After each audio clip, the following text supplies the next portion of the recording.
পেঁয়াজের পকোড়া তো বানালাম, এখন বানাবো বাঁধাকপির পকোড়া। তো বাঁধাকপি আমি রেডি করছি, দেখো বেসনের মধ্যে বাঁধাকপি দিলাম।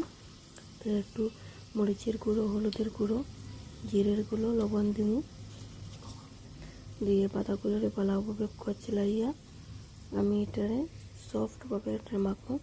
তো পেঁয়াজের পকোড়াগুলো আমি নামাই দিলাম।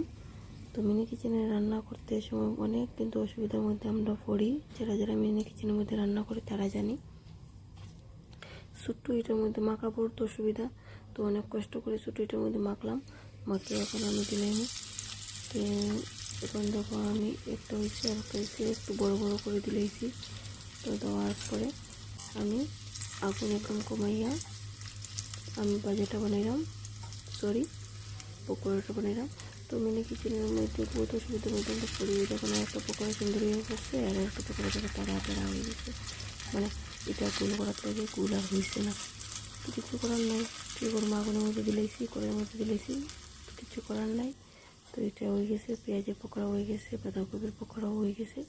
তো আমি এখন পেঁয়াজের বাঁধাকপির পকোড়া দুটা নামাই লিছি। এখন মেরিনে দিব মেয়ে অপেক্ষা পকোড়া খাওয়ার জন্য। তো মেরিনে আমি একটা ফুরিয়ে গেছি নিচে দেওয়া দুধ।